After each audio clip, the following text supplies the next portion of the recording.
皆さん、こんにちは。My name is Kazuo KODAMA. I am the president of the Foreign Press Center, Japan. Today, I am extremely pleased and delighted to have Ambassador PAQUET, Ambassador Extraordinary and Plenipotentiary of the European Union to Japan since last year. Today's briefing topic is titled Japan and the European Union, Recent Developments and Joint Leadership in Challenging Times. Now, for the first 60 minutes, I will be a moderator, but also I will conduct a kind of conversation briefing session with Ambassador PAQUET on this topic. And then after 60 minutes or so, the floor will be open to the Q&A session. Now, I'm very happy to tell you that anyone can ask questions, please, from this floor or through the online. You are most welcome to ask questions. If you have a question, please send me a Q&A through Q&A icon anytime, I think, as you please, your questions to me or to Ambassador PAQUET. Or if you really want to ask questions, and please use the raise your hand icon, then you are most welcome to ask questions. But again, to those of you who are present in this room, thank you very much for coming all the way to this briefing session. And you are again most welcome to ask questions. And again, I emphasize today, I have invited both Japanese and then, foreign journalists, and plus also Tokyo-based embassy staff. Now I recognize DCM of Bangladesh, Minister, thank you for coming. And then, so embassy staff, again, you are welcome to ask questions if you have any. Now with this, I will now start this conversation and briefing with Ambassador PAQUET. First, let me introduce Ambassador PAQUET very briefly, his career to date. He joined the European Commission in 1993, 30 years ago. And then he has developed, of course, he was very successful and he has held a very illustrious careers, including 2015, he became Director of Western Balkans. Then he became Director General, Neighborhood and Enlargement Negotiations. And between 2015 to 2018, he was also appointed Deputy Secretary General in charge of policy coordination. Incidentally, if I translate this position into the Japanese language, in a way it's a Kanbo Fukuchokan. So that gives an idea how important it is for him to be appointed this kind of position. And then most recently, before coming over to Tokyo, he was very powerful. He was in a very powerful position, Director General, Directorate of Research and Innovation. He has really led the very famous project called the Horizon Europe. I think anyway, Japan has been also working very closely on this front, thanks to, I'm sure, Ambassador PAQUET's also contribution. Now, I think with that, let's start. Let me first give you a little bit of my also point, because I was the former Japanese ambassador to Europe, Brussels, for 4 years, from 2016 to 2020. So I was just back to Tokyo summer of 2020, just 2.5 years ago. So the idea of having this conversation is, of course, I am no more the government of Japan official, but yet I think I worked for full 4 years. For full 4 years in Brussels, represent the government of Japan, and to work with the European Union. So I have actually prepared 2, I hope, interesting handouts document. I don't go into the details right now, but maybe later I may come back to it. Just for information, one is, of course, what I call the governing structure of European Union, supranational entity on the one hand, and also Council of Sovereign States. This is the European Union. I think this is a very important, I think, point to be borne in mind when we discuss European Union and the rest of the world. And the second, actually, also handout is actually, this is my own work with my staff when I was ambassador in Brussels. I am proud of sharing this with you because this really captures, so I would say, clearly what does European Union represent. I think one is customs union. Now they have euro, although only 20 countries accepted the euro, but already euro is such a powerful international currency next to US dollar. And then another point is EU is expanding. Although UK left, Brexit took place, but EU still has 27 countries. And then you know it from Balkans, or even the Turkey or Ukraine, they are all, yes, want to join the European Union. So you have to think about why so many countries would like to join the European Union. There must be some reason, must be positive reason. Anyway, this is just my, starting point, for discussion. Now, I will ask ask Ambassador to say a few words, but before that, let me also set the stage of EU and Japan in year 2023. I would say since the Russian invasion of Ukraine in February last year, the EU, together with its member states, including France and Germany, has been at the forefront to address the challenges. EU put in place the strongest, I would say, sanctions ever on Russia, and providing a safe haven for 4 million Ukrainian evacuees, and its member countries providing critical weapons to Ukraine. While the EU's role has become so prominent in the international arena, the Mars Center has never picked up the European Union and its ever closer partnership with Japan. So today is the very first time, I would say, to the best of my knowledge, that my center has picked up the topic called European Union and Japan. So today I am extremely happy to have Ambassador PAQUET, who accepted my invitation to come to this podium. Well, I think so.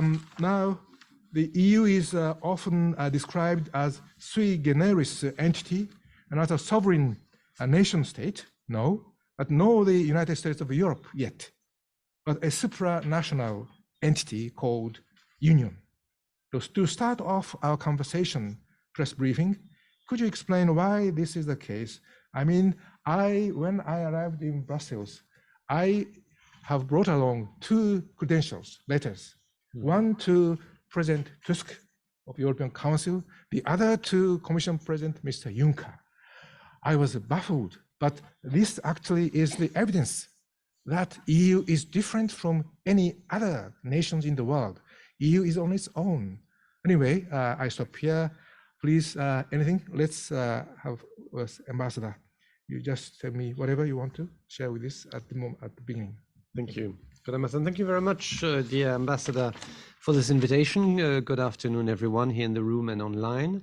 Indeed, it's really a great moment to meet just after the 29th EU-Japan summit, which was held last week in Brussels. A very fruitful summit. We'll come back to it in our conversation.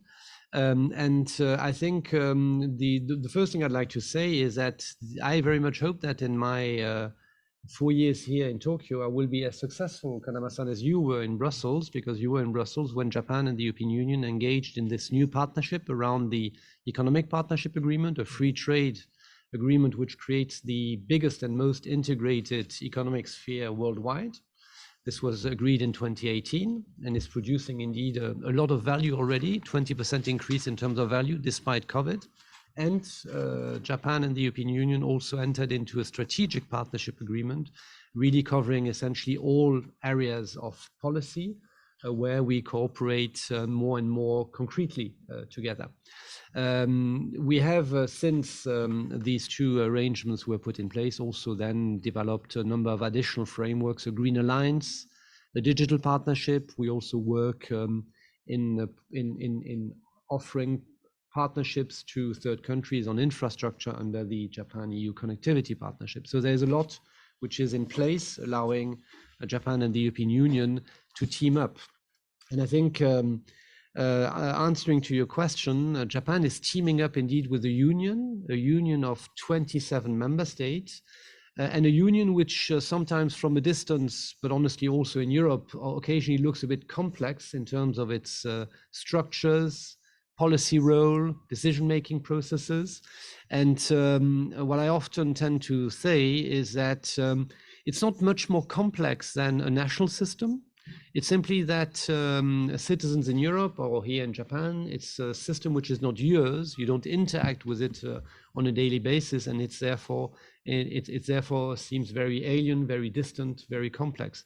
The reality is that we are a political project born after the Second World War to ensure that war could never happen anymore between us, and this is really at the heart of the European Union, of the European communities under the Rome Treaty in '57, but has continued to be very much the DNA of that political project, bringing together at the outset 6 countries, and today indeed 27 member states with several candidate countries with whom negotiations are taking place for future prospective accession.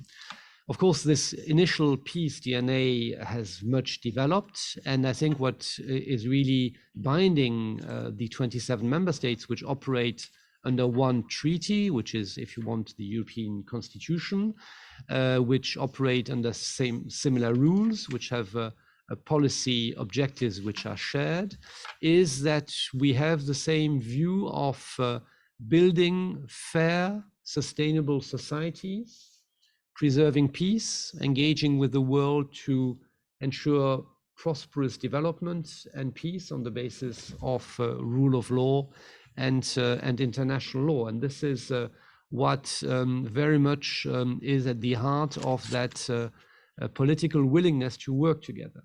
I mean, when you look at the European Union, be it in Europe or here in Japan, what you see is leaders meeting every 3 or 4 months with big discussions, ahead of the leaders summit, disagreements which are voiced or presented in the press. And at the end, however, in all cases, what you then see is convergence and consensus, because EU member states, whatever member state, be it a very small member state or a bigger member state, know that in today's world, from that initial peace building into today's world, they need each other.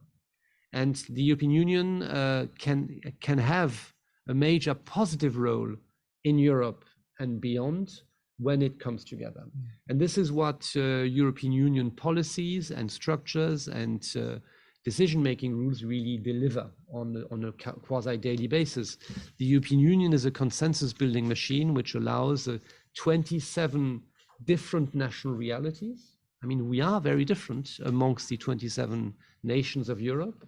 It allows commonality, common purpose, and common action to come together and deliver then effective outcomes for society.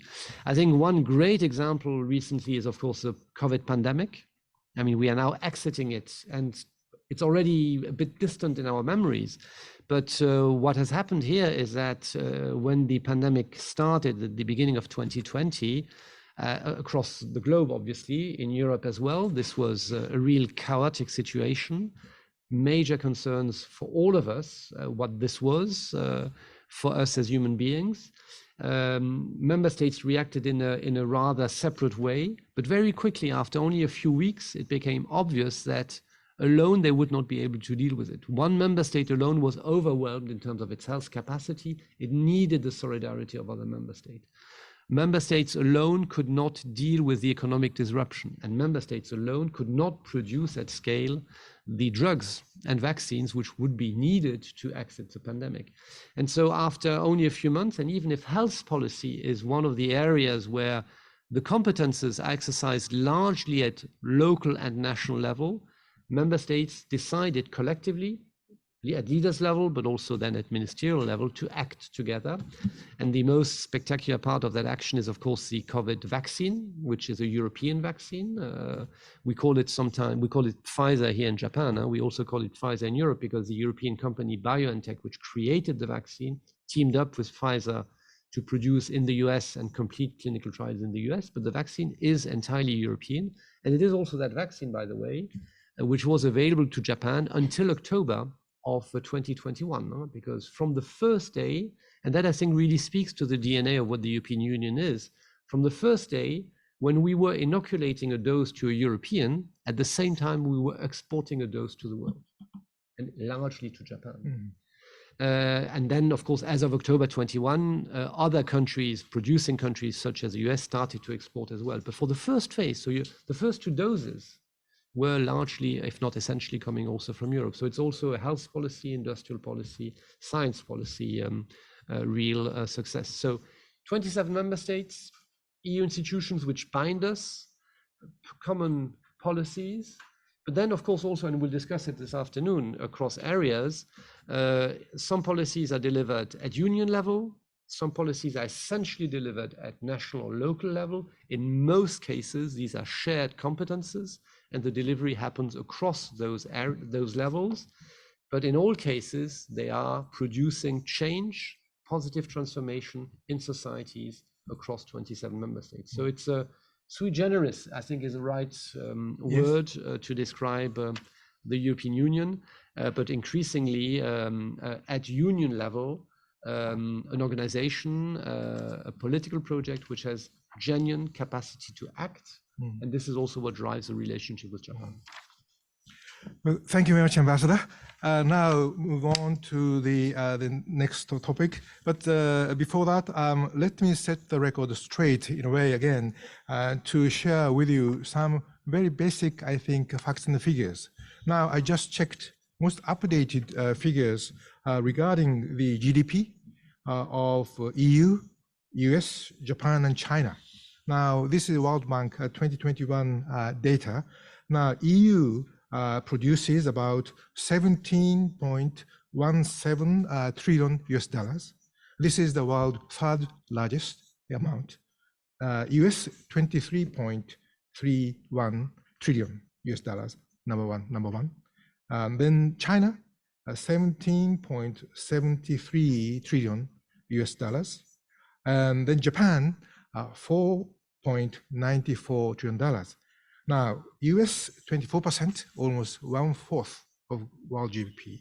Now, EU 17, almost 18%, and China 18%. So EU and China is neck and neck, I think, number 2, number 3. And Japan comes a fourth, you see. So the one reality is that EU is the reality, such a tremendously huge economic entity. And so this is one important point. And then I think I would say also the population-wise, you see, this is about 447 million. Now, bigger than US 331, of course, smaller than China's 1.4 billion, much bigger than Japan's 120 million, you see. So we simply cannot, I think, neglect. Of course, we are not neglecting it, but European Union. But I think we have to engage European. That is actually the in a way conviction understanding. What I have actually learned when I was in Brussels, negotiating with the European Union to conclude the Economic Partnership Agreement, so-called EPA, between the EU and Japan, and then also SPA, Strategic Partnership Agreement between EU and Japan. These 2 legal documents, treaties actually, really I think, in a way, I think solidified, I would say, the foundation of bilateral, but EU and Japan, EU but supranational entity plus a intergovernmental body. These are 2 Janus type, of course, unique organization, but which is really a real, I think. Again, I'm very happy. So now, let me just ask again, Ambassador, the following question. Only last week, Japanese Prime Minister, Mr. Kishida, visited Brussels, and then he met with his counterpart, President of the European Council, I would say the European President, Mr. Michel, and then also the Commission President, Madame von der Leyen, the Commission President, European Commission President. So I would say almost the Prime Minister, or anyways, are also important. I think the head of government of the European Union, and then these three leaders sat and discussed, and they produced so-called 29th joint press statement, right? So just a few final figures. I just want to finish this part of presentation. Japan established diplomatic relations in 1959. You see, 59. So nearly 64 years ago. By then, Brussels-based Japanese ambassador to Belgium also presented his new credential as the Japanese ambassador to European Union, European Community, to the European Commission. That's how it started. But interesting enough, of course, European Union actually, back then European Community sent its new ambassador to Tokyo in 1974. See? So that's how this delegation was born in Tokyo. So I would always ask myself, why? This is rather unusual, you see. So again, this is the secret of the European Union, which actually has been evolving day by day since the first European coal and steel community was born in 1951. As the ambassador said, never again the war between France and Germany, you see. And then European ECC, European Union, European Community, European Union. And so this is a very important. Also, the very first ministerial meeting, ministers of Japan, and then maybe commission, I think, the commissioners. Very first meeting took place in 1984. And then the very first summit meeting, like this one, started in 91, you see. So since then, yes, our leaders have been enjoying this summit meeting. So, about these just facts for your information, may I ask again, Ambassador, you were back in Brussels. You were there, the summit meeting between the three. So could you give us your take on what transpired and what are the salient points of agreements for the Japan-EU relationship? So please, you have the floor. Thank you. No, indeed, I was there with Masaki-san, my counterpart and your successor in Brussels. And I just note that we turn 50 next year. So we established the delegation here in Tokyo in 74. So we will be 50 next year. So watch that space. We'll party a little bit for that. Yes, the summit was, I think, of course, the summit statement is a public document. So it's a very substantial document. As you said, it runs to 11 pages and 55 paragraphs. Not quite as long as the G7 statement in Hiroshima, but competing in terms of length and in terms of areas covered to an extent at least. And so I would of course recommend that you take it. This is really the reference. So what can I add to the written outcome of the summit? I think what I would say is that it was of course indeed a very, very productive summit. I mean, both the process leading to it, the meeting itself, have for me illustrated that, as the Commission President Ursula von der Leyen said in the press conference, Japan and the European Union understand more than ever that they need each other and want to act together. That is really the spirit of that summit. And I think the foundation of the summit, and it's said in the statement as well, is the G7 work under Japanese presidency. I think in Hiroshima, the leaders of the G7, and the G7 is of course three EU member states, Italy, Germany, and France, but it's also the European Union leadership and therefore representing other EU member states as well. So I would argue that the G7 is the European Union and then Japan, Canada, US as well. At the G7, I think we were able, also reaching out to partners around the world, we were able to really capture a framework for a very different and much more difficult world than only a few years ago. Of course, starting with the Russian war of aggression on Ukraine, but also with obvious tensions in trade flows linked to COVID, increasing understanding that we have strategic dependencies in many supply chains. I mean, in drugs, for example, in microprocessors, but also in many technologies and critical raw materials, which are so important for our energy and climate transformations. Added to that, certainly also many regional tensions. I think no one needs to remind the audience here in Tokyo of ballistic missiles, one again yesterday from North Korea. These tensions are really worrying across the region and also in Europe. Tensions also in the East and South China Sea, in the Taiwan Strait. I mean, all that very challenging international environment which has changed so deeply over the few years. I think the G7 summit really captured it politically and provided a very powerful framework, notably under economic security, to deal with it. And from this, I think that you, of course, then need to start working and implementing. What does it mean? How do you do that? How do you team up between like-minded partners? So you assess it and you agree on broad objectives at G7 level, but then you need to also implement it, I mean, as actors. So in the EU, we are today investing very significantly in our resilience, in our strategic value chains, on chips, on clean tech, on critical raw materials. You are doing exactly the same in Japan. This is well identified collectively.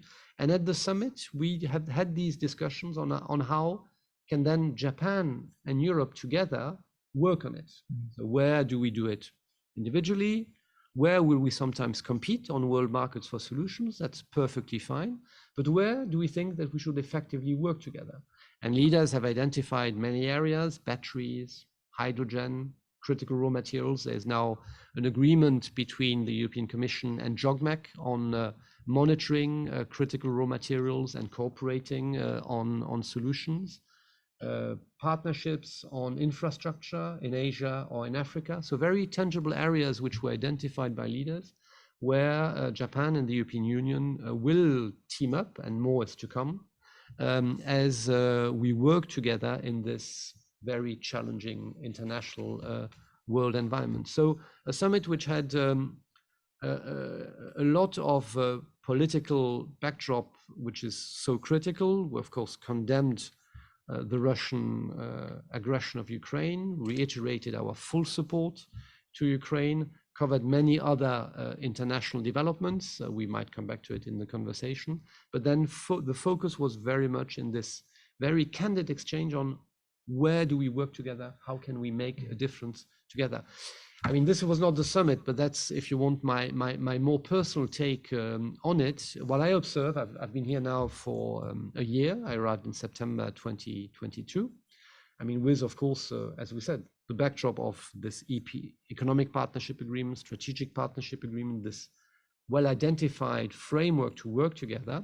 And I've been working with many actors in Japan over the last 9 months. And I can already observe this recognition that we are at a stage where there's so much momentum in our relationship, and that we are now at a stage where we realize we need to move from that to real, tangible solutions created together. And that is what I've observed over the last 9 months. This is what I think leaders want. And this is what we now will work on in the coming months. Okay. Well, thank you very much, Ambassador. Now, let me just go into a little bit of the salient, I think, also the points of what has been actually agreed upon. One is, of course, under the heading of working for peace, security, and the rule of law. Yeah. And then if I just quote the part of the para 8 of this joint statement, well, just quote just a relevant part.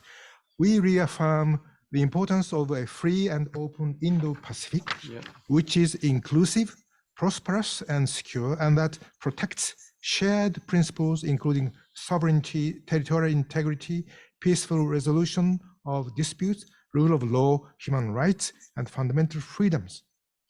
And then recognizing the commonalities of our respective Indo-Pacific strategies, meaning, of course, Japan and the EU certainly, I think, share these, I think, elements to be part of this Indo-Pacific strategy. We will cooperate on mutual objectives in the region. So, Ambassador, what exactly is the EU's, say, position on the Indo-Pacific, free and open Indo-Pacific?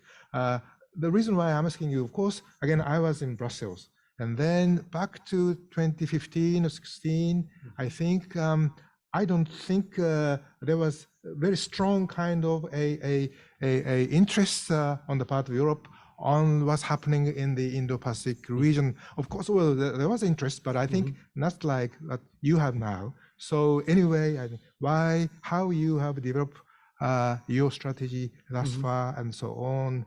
Any of your comment would be appreciated. No, indeed. I mean, the Indo-Pacific, the free and open Indo-Pacific, or the European Indo-Pacific strategy, which is much more recent than the Japanese one, updated recently by Prime Minister Kishida in India, I think they largely overlap.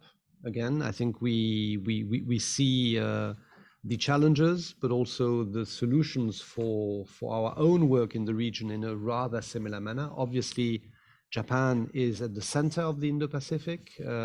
Several member states have, of course, a territorial relationship to the Indo-Pacific, but in a completely different manner, that goes without saying. But the policy areas on which to work in the Indo-Pacific are really overlapping. I mean, they are also identified in the summit statement. Health, climate, environmental and sustainable finance, all these are, or maritime security, all these areas of the Indo-Pacific strategy, which are also identified in the European one. And in fact, we have just held a forum in Stockholm in May of this year, where European ministers invited Indo-Pacific partners, starting, of course, with Hayashi-san, to debate how we can jointly work with partners across the Indo-Pacific, Pacific Islands, in East Asia, also in the maritime channels around the Indo-Pacific on security, for example, to partner with countries here and work together. So this was discussed in Stockholm, and is very much also what was decided by leaders a few days ago. I think where the European Indo-Pacific strategy is so important is that it puts for European policymakers in foreign policy, but beyond, certainly at leaders level, but also in more thematic policy areas in Europe, it puts the region where it is, at the very heart of our policy considerations. And I think with the war in Ukraine, the Russian aggression in Ukraine, there is today this sense, and Kishida-san said it himself when he went to NATO last year in Madrid, from Ukraine to the Indo-Pacific, the world is one security theater. And having a European Indo-Pacific strategy and acting on it as Europeans, jointly with Japan in so many cases, also makes tangible this notion of one security theater, and ensures adequate and complete attention of European leaders for that region. So it is a particularly important framework, and it was much inspired by the free and open Indo-Pacific of Japan. Thank you, Ambassador. Now, then next paragraph, actually, I think it's also very important for us all. I mean, for not only Japan and the Asia-Pacific regions, our partners, whatever. Paragraph 9, actually, and then paragraph 10. Under these two paragraphs, I think the topic is, of course, none other than China. Yes. And then para 9, of course, more or less, I thought it's very interesting to note here that somehow, very nuanced kind of a wording being adopted, try to describe a relationship between China on one hand and the European Union and Japan. I think this actually leads me to ask you this question actually. 2019 March, Commission actually issued a so-called communication paper on new China strategy. Mm-hmm. I was there, I was the ambassador, I noted it, and then I sent it instantly to Tokyo to their attention, and then we analyzed it and we discussed it. Now, it has even evolved to a current kind of formulation. I just quote, EU's basic policy on China is including the so-called cooperation partner with China, competition partner with China, and then the systemic rival with China. I think it's beautifully defined. We try to capture the relationship between China and then EU or Japan.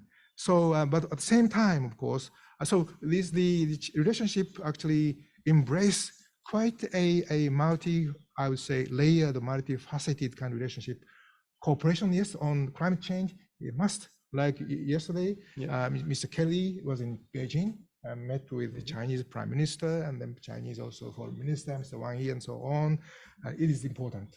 But at the same time, of course, you always, in the West, Japan, the EU, we have to also pay attention to a human rights issue, or Xinjiang region, or Uyghur, or Hong Kong, Tibet, and also the Taiwan, peace, importance of Taiwan's peace, or the, Taiwan is also a very, very important issue, and so on. So my question to you, I think, between Prime Minister and then your two leaders, and then this is the outcome of the discussions, and how you would describe the EU's policy towards China, and how you are going to maintain or develop your relationship with China, Ambassador. Yeah. Well, I think the summit statement is indeed quite important to read and reread, because when I see the analysis in the public or in the press after summits, it was the same after Hiroshima.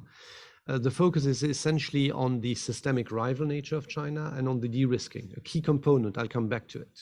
But what leaders said in Hiroshima, and very much now reiterated and developed here in the summit statement, is our willingness to engage with China. I mean, China is a major player, and the trade with China is not decreasing, quite the contrary. So the issue is not only about supply chains and the dependencies and the need to de-risk those. I think that's very clear that we need that. But the issue is also to engage diplomatically, economically on key issues such as climate change, health and pandemic management, all these areas where the world is working with China and the Europeans and Japan are working with China. At the same time, and I think here the reference should also be made to a speech by President von der Leyen, which she did a few months ago on China, where she coined this notion of de-risking. It's true that the relationship with China is very challenging.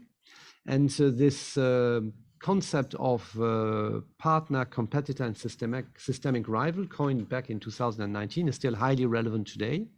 And I think it's across areas or moments, it moves across these three types of relationships. And indeed, often today, more than probably in 2019, of a systemic rival nature.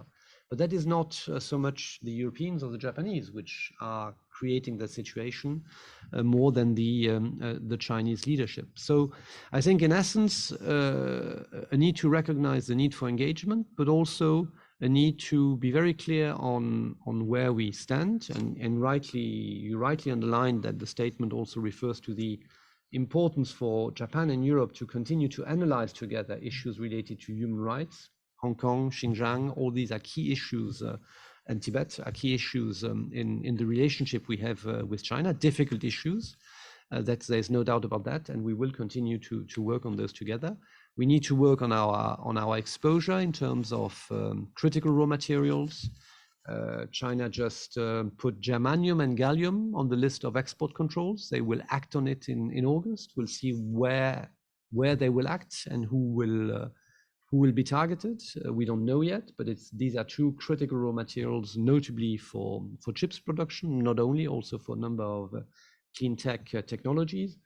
China also, back in November already last year, put the solar supply chains as such on the list of export controls. They haven't acted on it, but it's now part of their toolbox. So these are very strong signals, not from us, but from China, which illustrate our dependency. So there is really need to act. And we will continue to import, at scale from China on solar supply chains. Obviously, this is where the production is taking place today. But it makes perfect sense for Europeans, and Europeans with Japan, if that is possible, to also work on alternative complementary supply chains so that dependencies are reduced. Now, the de-risking is therefore a really important dimension of the relationship, and one which I think makes a lot of sense. And we need to start, and we need to act on it. And that is, I think, something which is well understood and is very large. I'm sure we'll come back to it. I would like to add one other element, which is also a part of the discussion, is, of course, the way China deals with the war in Ukraine. I think this, as was said, not by me, but by leaders, will define the relationship between Europe and China. And we continue to call on China to play a much more decisive role in putting an end to that war, in convincing Russia to withdraw its troops unconditionally and put an end to that brutal aggression, illegal aggression and war in Ukraine. And that, I think, is also an important dimension of the relationship with China. So one very challenging relationship, a very important one. Just to close on a more personal note, when this triptych, partner, competitor, systemic rival was coined, I was at the time dealing with research and innovation, so I was in charge of that policy at European level. And in research and innovation, this is really very typical area where China was working very intensely with Europe, and does so with Japan as well. We realized then that this was not only candid engagement, and that we really also as Europeans needed to define for ourselves where it made sense to really completely open up, share intellectual property, scientific knowledge, our research capacity, and where maybe this was slightly more challenging, but also ask for reciprocity, which was not the case. And that is not an easy conversation, but it's a necessary conversation, one which is not aggressive vis-à-vis China, but which is simply demanding responsible behavior in that area of science, as we now do in many other policy areas. Well, thank you very much, Ambassador. Well, very, very, I think, to the point, and I very much appreciate your explanation on this. Now, move on to, before moving on to the non-security political issue, I mean, climate or digital cooperation partnership for whatever. One more, sorry, to ask you an interesting question, which is this, so-called the European Union's strategic autonomy. Now, I'm sure also people looking from outside Europe, actually what's happening in the European continent, Ukraine war, aggression by Russia, and so on. Yes, the spotlight has been on NATO alliance, NATO cooperation, NATO. And then of course, so Kishida-san before, went first to Brussels, also, to Lithuania's capital, and to attend the NATO summit, right? And then returned from the Vilnius to Brussels. He attended European summit, right? Or EU-Japan summit. I think we somewhat wonder, what is the kind of a relationship between EU and then NATO now, on the ever more important or ever more serious a security issue now taking place in Europe. And then for that, I would just introduce the following kind of a important, I think, document. One is December 2021, heads of state of government, European Council meeting, I think decided, I quote, the European Union would take more responsibility. I say European Union, not NATO, more responsibility for its own security, and in the field of defense, pursue a strategic course of action and increase its capacity to act autonomously. And then, down the line, I think in this respect, we addressed today 3 key dimensions: bolstering our defense capabilities, reducing our energy dependencies, and then building a more robust economic base. And then move on to this June, only last month on June the 25th. Of course, French president also made it clear for him or for European leaders what is the strategic autonomy, and Europe can, Europeans have, he said, I quote, Europeans have to build themselves a capacity to preserve peace and on their territory and in the neighborhood, quote unquote. So with this, I think any response to this, or where you stand, I think the European Union now on the issue of security and defense. Well, I mean, this is a very, very large topic, and on which, in many areas, this is not my responsibility as ambassador for the European Union here in Japan. So I don't think I want to comment too much on NATO developments. I mean, NATO is, of course, the security framework for the European continent. So an all-important framework, obviously.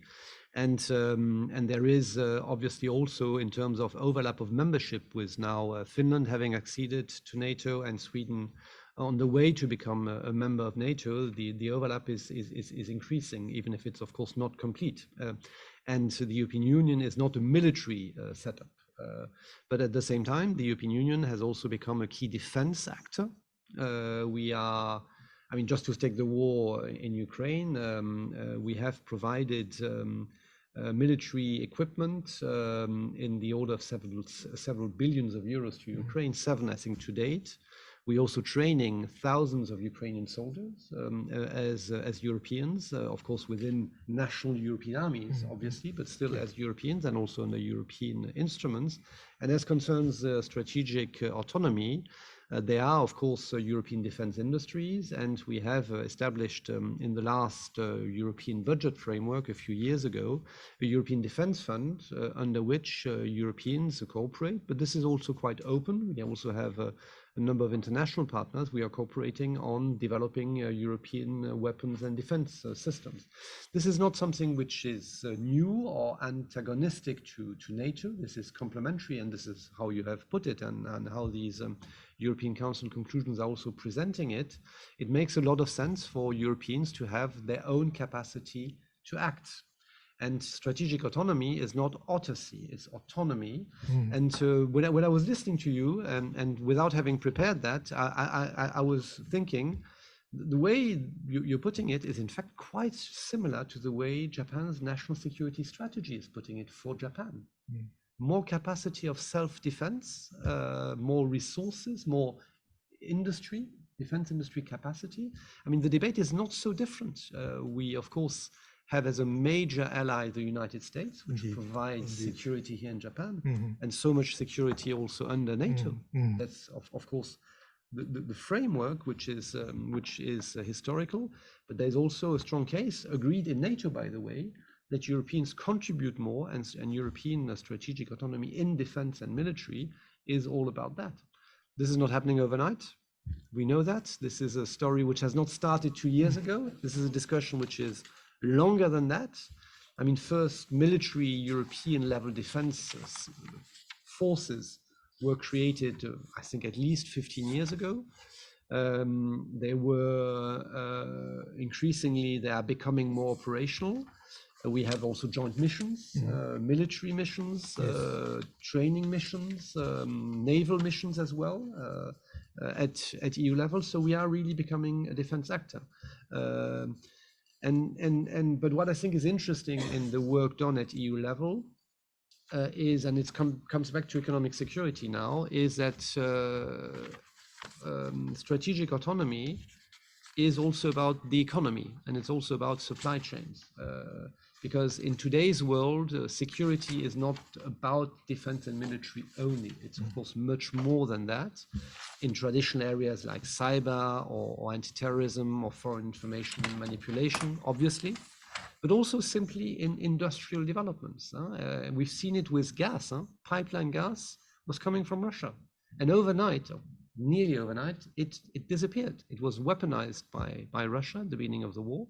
We managed, and I mean, we can talk about that if there is interest. It was a transformation which was frankly spectacular, but very, very challenging, costly, politically as well. And that is a dependency which is simply not acceptable. And this is also where strategic autonomy then comes in. And it makes a lot of sense that we work on it together. Again, you have 27 different national reality at EU level. So you will always hear that part of industry, that segment of the economy, that leader talk about it differently, and that's fine. Good. What then brings it together is a collective will to act, and this will develop over time.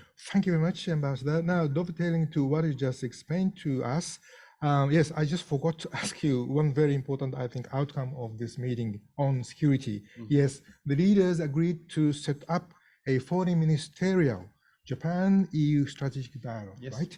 So again, this is in a way is a part of maybe the answer to the original question which I put to you. Actually, EU is more than ever not only the economic organization, no, not at all, or even now more than ever, it's tried to expand its role in the area of defense and security, and more on top of foreign affairs. So could you say anything, add on this strategic dialogue being started? In fact, we are not trying to expand our role. It's member states want collective action. Okay. That's, I think, the way I would put it personally. Yes, there will be leaders agreed that it would add value to have also at the level of the High Representative, Josep Borrell today, High Representative Vice President of the Commission, Josep Borrell, so our Minister of Foreign Affairs, if you want, at EU level, to have a strategic dialogue on a regular basis, and that will now take place. I mean, how we do it, how often we do it, in which setup we do it, I think this is not in the summit statement. We'll work on it. At EU level, our European Diplomatic Service is today discussing with EU member states in the Council on how we should best approach partners on security partnerships. What should we cover? How do we complement the security dialogues which exist between member states? Italy, Germany, France, probably a few other EU member states have security defense dialogues with Japan. So this is existing, and that's very important. And the naval presence of just now Italy and France, I mean, last year there were aviation exercises with Germany. I read in the Japan Times that there will be one with France in the next few days. That's all already happening, and that's really so important. But then besides that, there is, and also certainly a number of areas which can also be done at EU level. And so the areas I mentioned just now, I'm starting with cybersecurity, maritime security, cooperation in the Indo-Pacific, all these areas where member states are quite keen that this is also done collectively with Japan and other partners, and that's what this dialogue will be about. So yes, it's an important development. Good, thank you very much. Now just a few more minutes for just conversation, then I will open the floor to the Q&A session. Yes, as I said earlier, of course, this last summit, of course, dealt with and then also came up with quite fruitful, I think, the partnerships, I think, cooperation elements. And so, Ambassador, just anything, but I think one on sustainable connectivity, quality infrastructure, or say climate change focused cooperation, or digital partnership, and so on. There are so many, I think, interesting partnerships that are being, I think, developed. Could you just give us some highlight on these things? Yes, let me start with digital. At the summit, two memorandum of cooperation were announced. One on chips and one on secure connectivity, on cables, on Arctic cables. So the one on chips is about working together, as Japan does already with the US, for example, or as we discuss with the US also under the TTC, to work on monitoring chip supply chains, work on research regarding next generation chips. I mean, Japan and Europe, we are working on next generation less than beyond 2 nanometer chips very ambitiously. So work on research together, also work on skills together, because that's going to be one of the real bottlenecks in terms of chips supply chains. The memorandum of cooperation was signed by Commissioner Breton when he was in Tokyo just a few days before the summit. And I think this is really one area which I find particularly spectacular in terms of complementarity between Japan and the European Union. If you just look 25 years ago, I mean, you were a key player on chips, huh? And so were we. And today we're nowhere. But at the same time, in terms of materials, in terms of wafers, you remain the center in terms of knowledge and technology.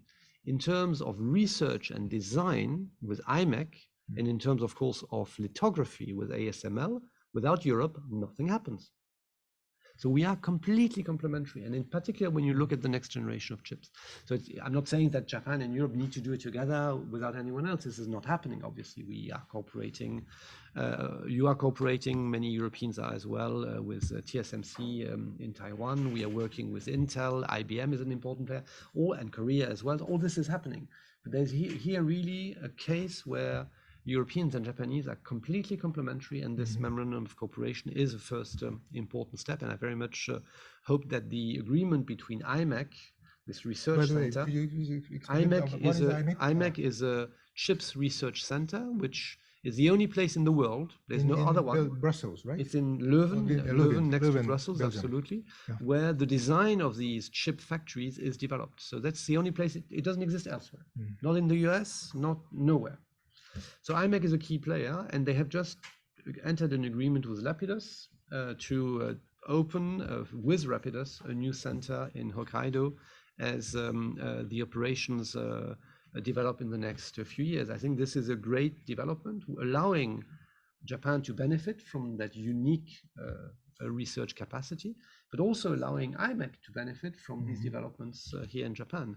And then, of course, ASML is a slightly different discussion, because ASML, this is a commercial undertaking. And of course, ASML is going to do good business with Rapidus and others here in Japan, and that's very positive. But here again, without ASML, it's just not happening. It's the only ones who are able to do that today, that level of lithography for these next generation of chips.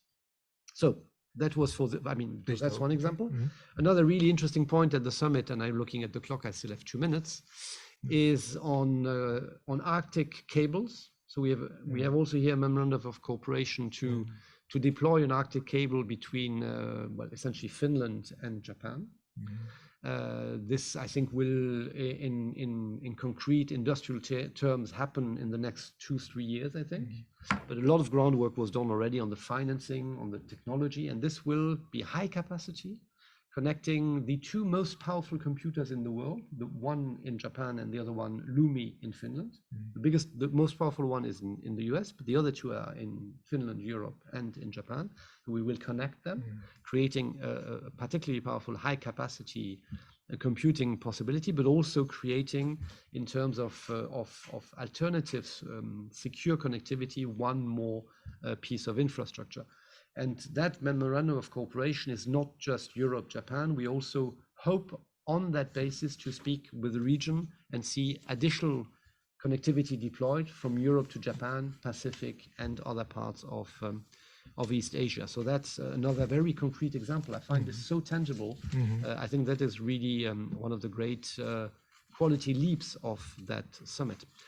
On the Green Alliance, yes, I mean, this is an absolute key topic of the work between Europe and Japan.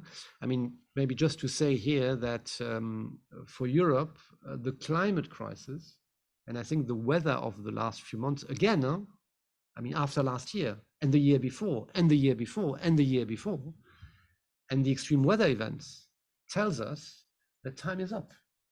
So for Europe, this is really what drives public policy frameworks in Europe.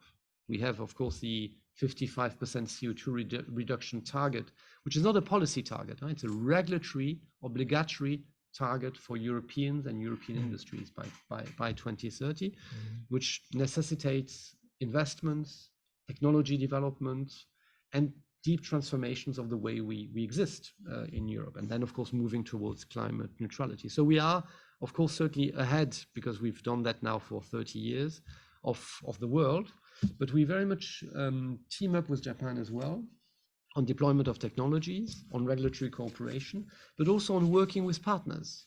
Because I think it's all very nice to do it in Europe, but we represent 7% of world emissions, and you represent 4% of world emissions. So, of course, we need to abate, but just abating in Japan and Europe is not going to cut it.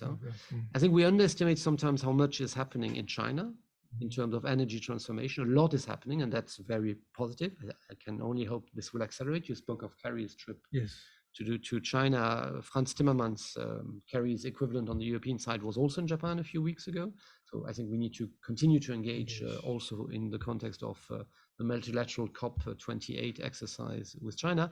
But as important, and maybe for me more important, is to engage with partners around the world. So let's take East Asia. This energy transformation is absolutely critical. And I think the real challenge, not so much for Europe or Japan, but for, I mean, if you allow for Bangladesh or Pakistan recently, or India, is that these extreme weather events are happening there much more than in Brussels. In Brussels, when it's 30 degrees, everybody's cheering.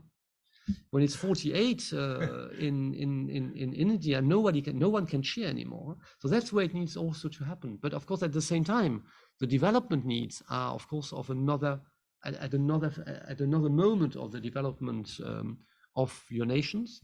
And the real challenge is to combine the two. This is a very complicated equation, one for countries, not so much for us, but it is, I think, for us as Japan and Europe to show that the economic, social, technological pathways, they exist. And we are also available to contribute to the financing and deployment so that it can happen at scale, not just in the developed world, but everywhere, so that we can deal with that needed acceleration of our transformation. I mean, when you look at the UN IPCC report, the Intergovernmental Panel on Climate Change, the issue is not 2050. I mean, climate neutrality by 2050, this is nice. The real challenge is to halve the emissions by 2030. That's what we need today to remain within the range of 1.5 degrees. And we already see what 1.1 degree means. So let's not imagine 1.5 or 2. And that requires an absolute acceleration of the work. This is also visible in the conclusion of the summit. We will work together on hydrogen, on batteries, on wind. And I think we need to also team up with partners in East Asia and Africa, elsewhere, to be available to help.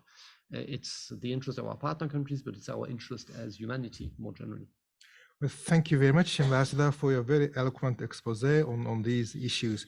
Now, I think, as I promised, the floor is open to the Q&A.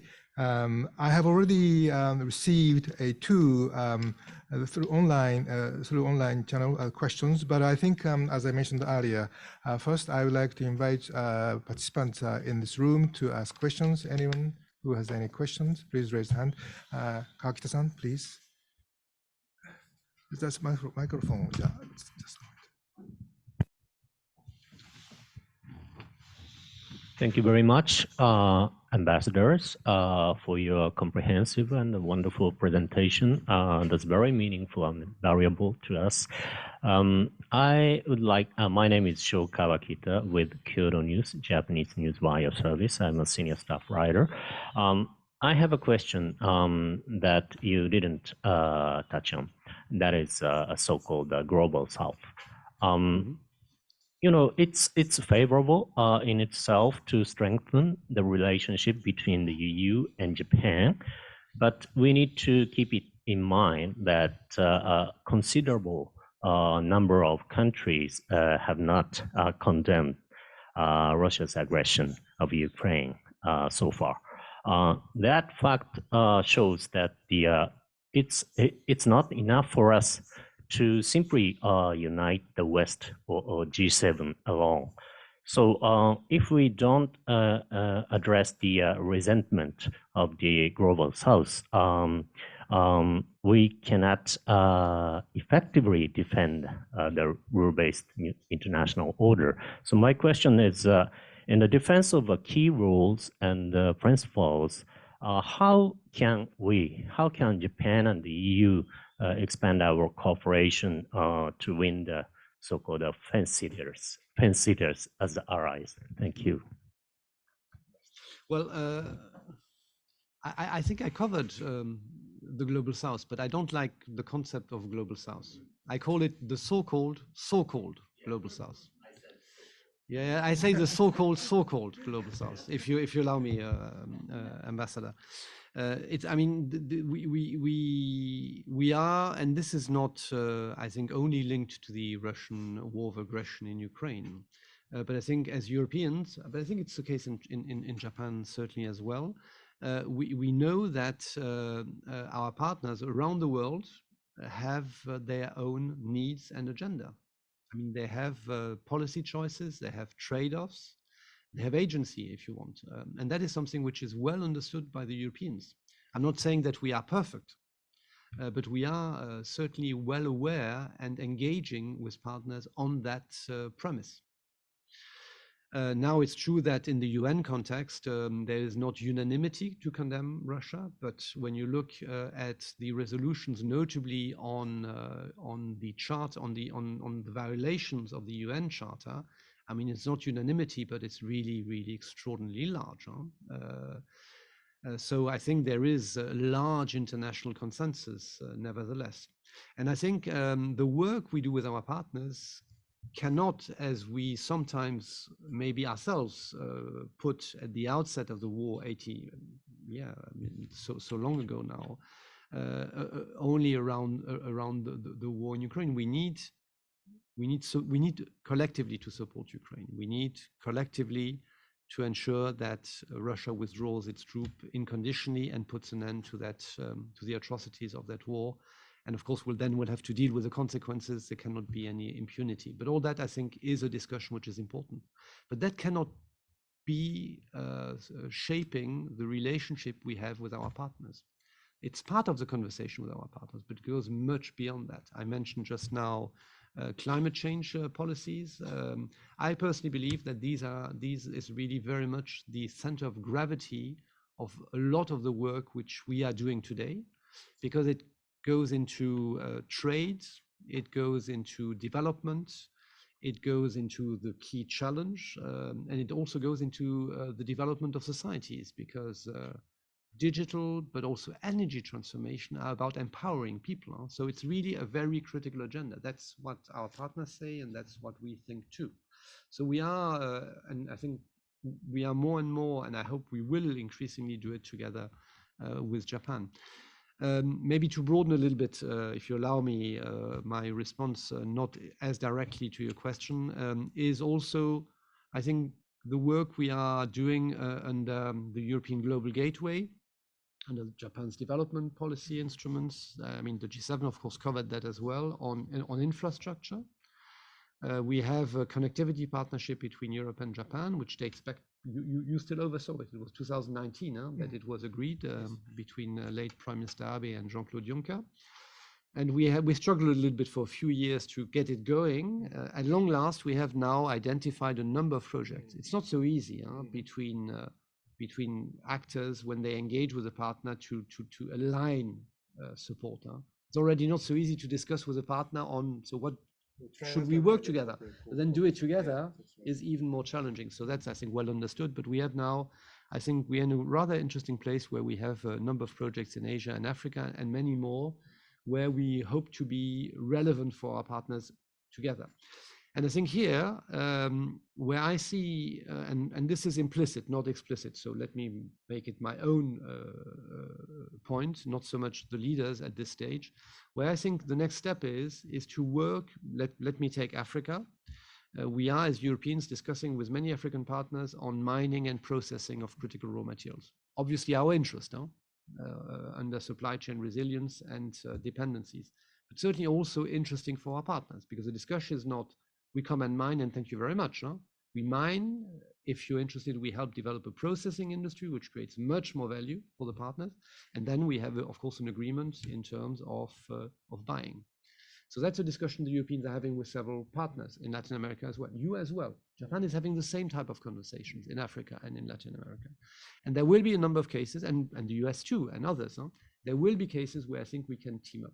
Not across the board. This is not necessary. It doesn't add value everywhere. But there will be, I'm sure, a number of examples where we can together partner and invest in mining, processing, maybe advanced purchasing agreement to make the investments easier to finance. I mean, there are many ways to really work together in this area.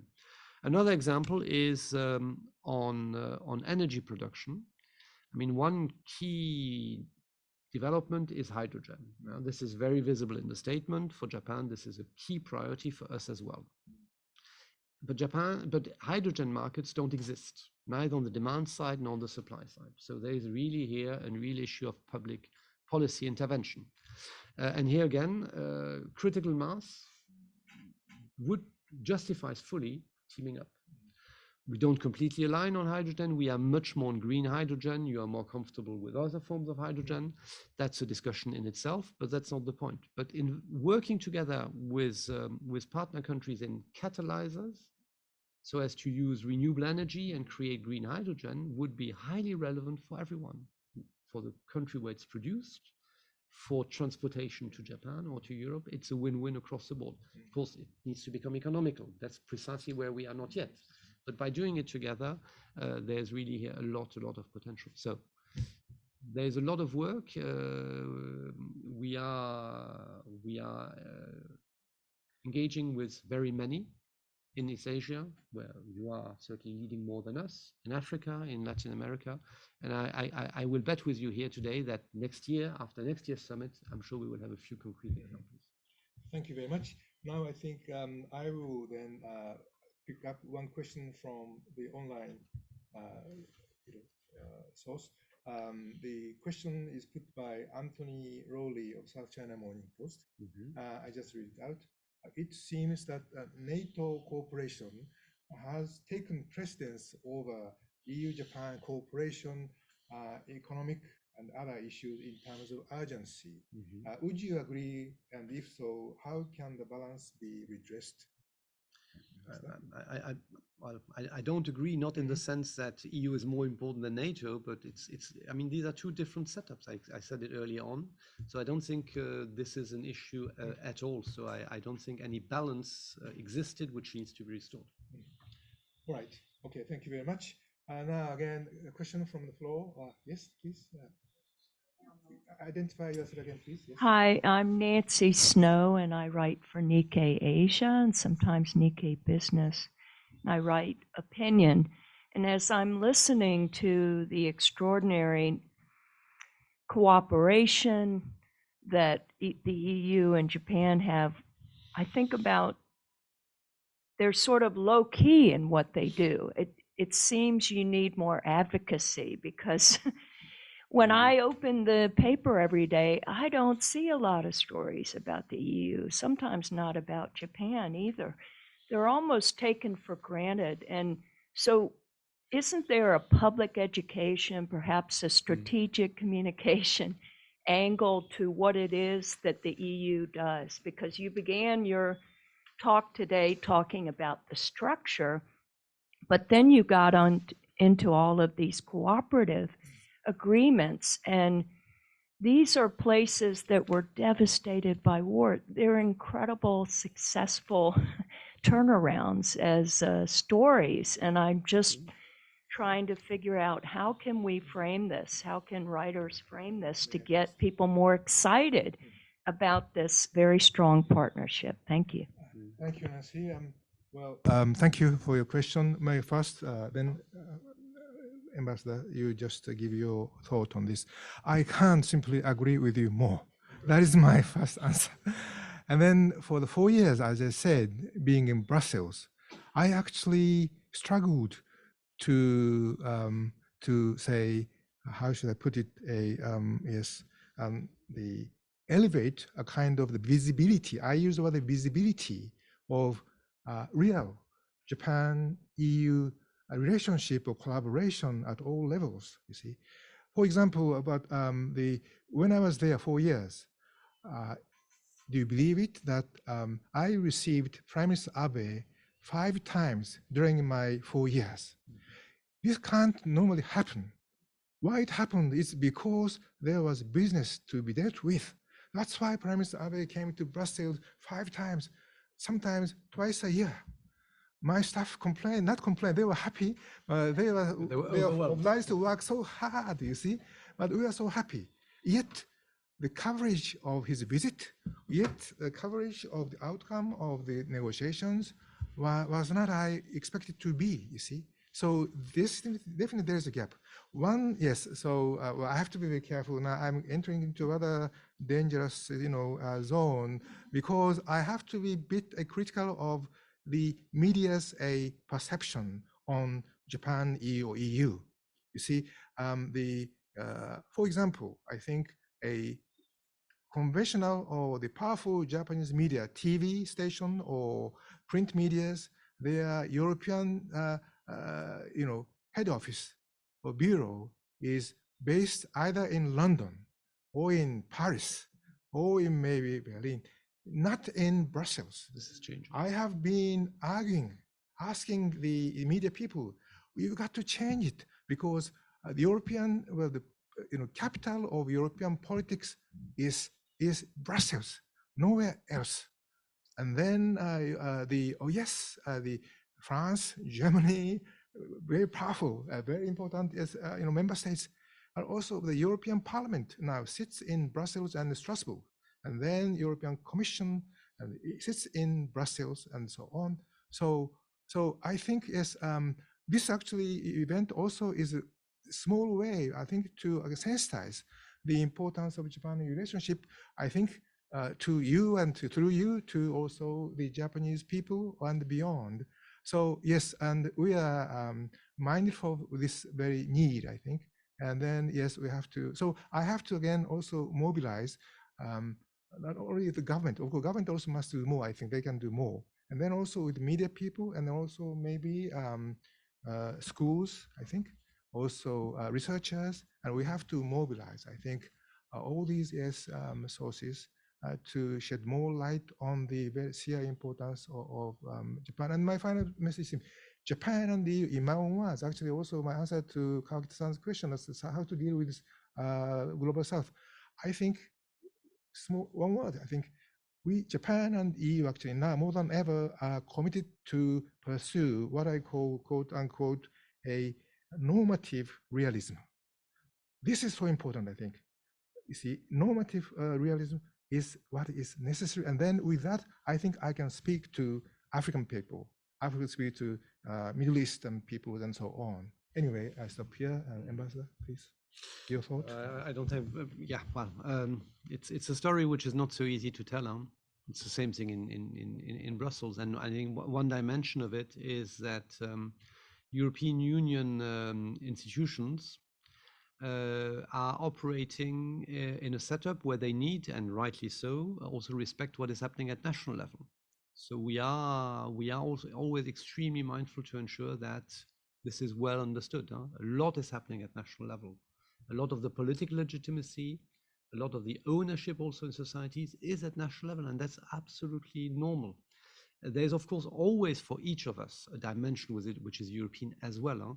But the national one is still today for identity, cultural, also the way our societies, our polities, if you want, are set up, is largely national. And so when you are in a third country like Japan, I think the real challenge is for us collectively as European diplomats. I mean, all my fellow ambassadors, they are first and foremost explaining what they do in the bilateral relationship with Japan, which is absolutely their job.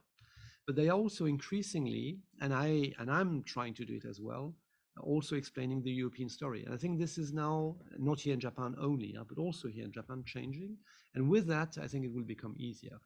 I mean, I'm very comfortable when I tell the European story to use national examples, because what Estonia does is Europe.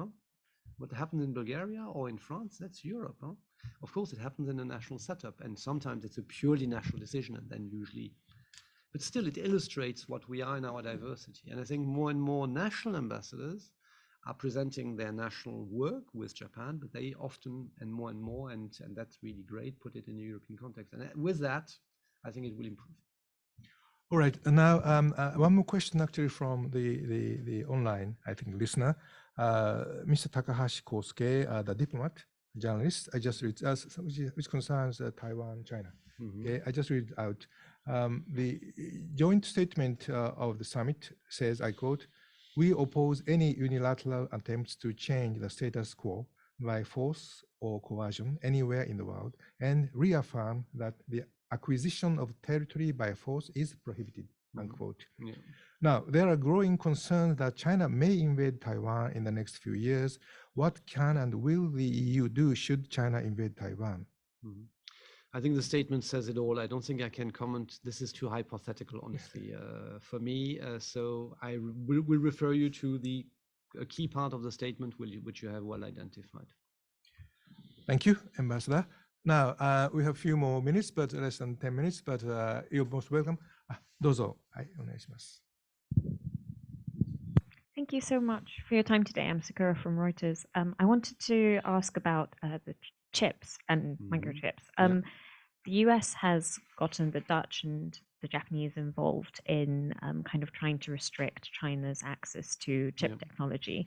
And I was just wondering how this sort of sits with the EU's policy and its attempt to engage with China economically as well. And just the fact, I was wondering whether the fact that the Netherlands has struck a deal with Washington to restrict chip manufacturing equipment to China shows that the EU maybe doesn't have a kind of consensus on how to handle the relationship with China. What does that say about how the EU is trying to relate with China? Thank you. No, thanks.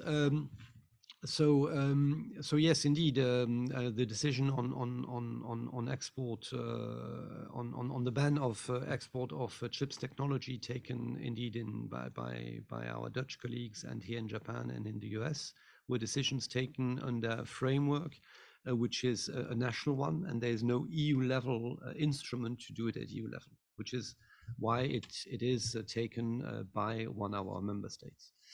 Now, I think when you look at the economic security strategy paper, which was presented by the European Commission, at the end of June, so just before the European Council end of June and before the summit, and that paper from the European Commission is now being debated by member states, also in the European Parliament. So that's the present state of play. It will probably develop to an extent, but when you look into it, you see that the analysis is that we need to look at our economic security also according to the area and to the importance of the technology, moving to normal market-based technologies where our dependencies create a market risk. But then you move the analysis until national security, where technologies can feed into military capacity of third countries. And so that's, if you want, the conceptual framework. And what is now happening is that we will work and do risk assessments, as Japan has done under its own economic security strategy in 11 areas already. We will do something similar. And these key cutting-edge chip technologies, which are now banned for export, are very, very obviously in the area also of national security. So I'm not, because this has not been done per se, formulating an EU-level position on it. It was certainly discussed between EU institutions and the Netherlands, taken in this formal context at national level. But I think that it sits very logically also in this broader discussion on economic security. We have a toolbox on economic security, which allows at EU level to do investment screening when investments are taking place in the EU. It's carried out at national level, but in an EU framework.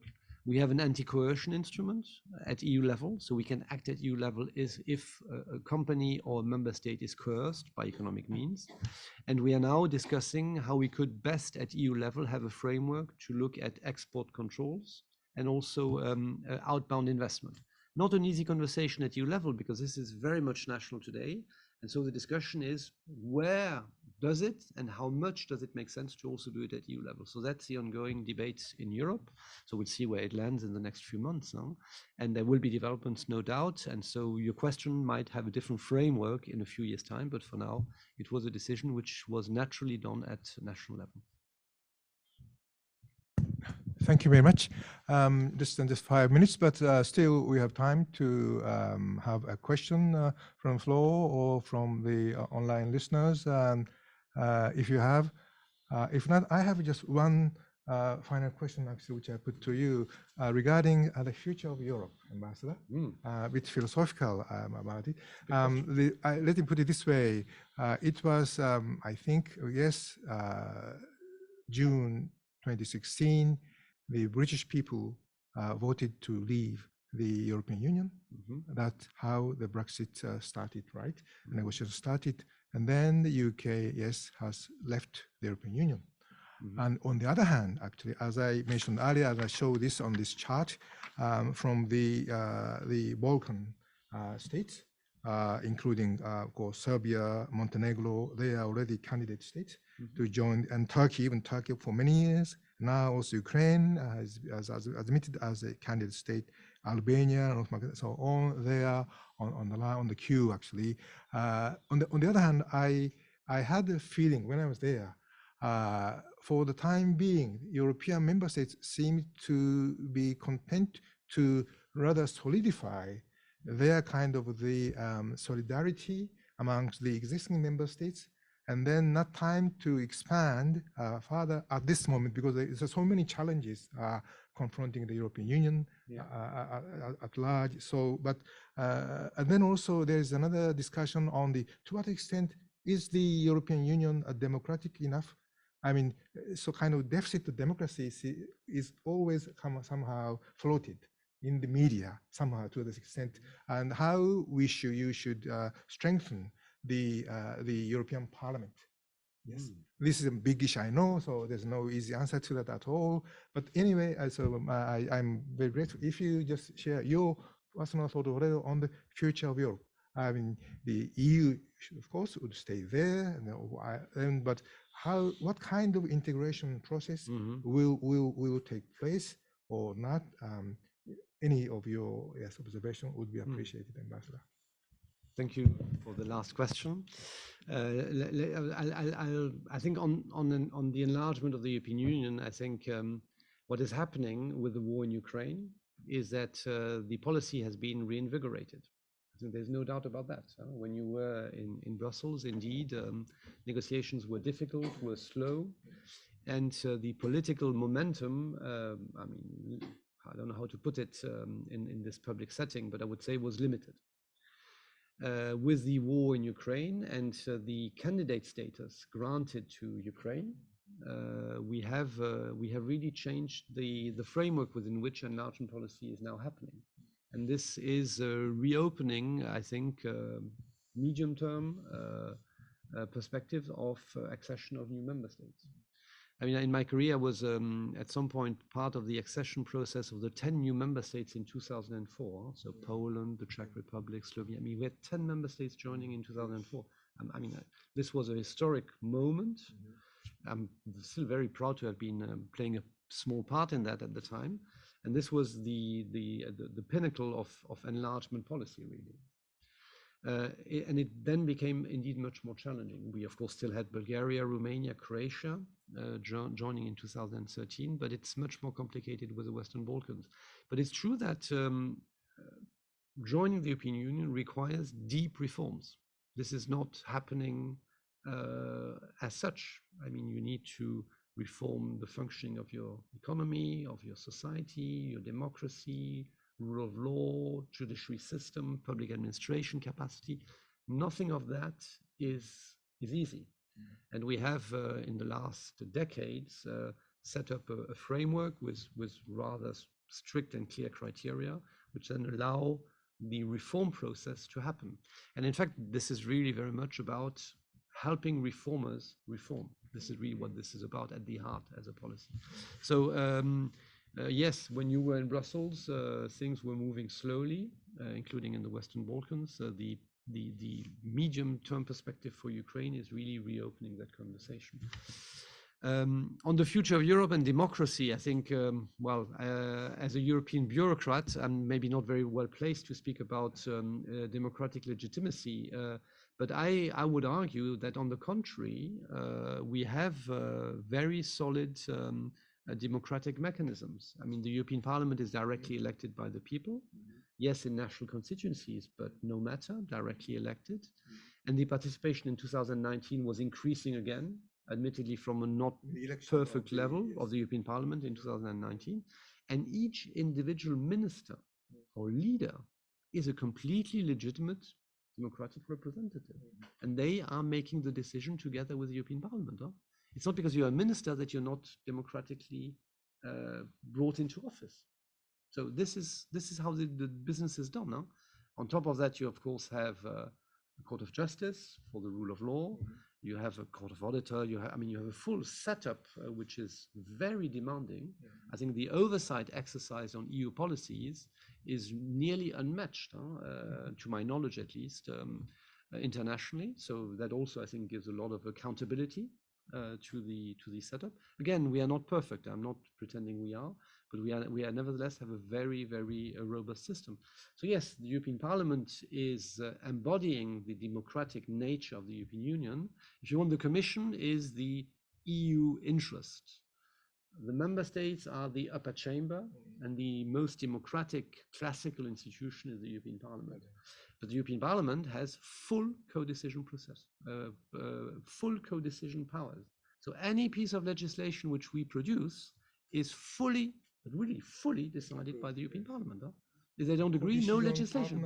No legislation. Council, right? Also, yeah. No, the European Council doesn't decide anything. The EU Council. The Council of Ministers, the leaders give general orientations. They are, of course, driving it, but they don't decide. Huh?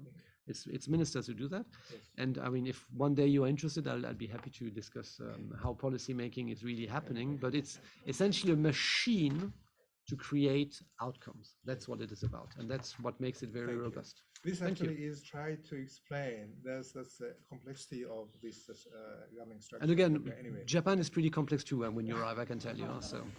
Right. Okay. Thank you. Thank you very much, Ambassador, and thank you all for with us this afternoon. Thank you all for with us this afternoon. And again, yes, this is just one of our small efforts to shed light on the expanding EU-Japan relationship through this kind of press briefing. And anyway, much more to be done. But again, thank you all for your participation. And then, my final word, Ambassador, please. Just to say that in case any of you here or online is interested to follow up, Mari Koseki, the press officer in the delegation, or myself would be happy to set something up. Thank you. With this, we come to the close of this joint briefing. Thank you all. Thank you very much. Bye-bye. Thank you. Thank you. Thank you very much.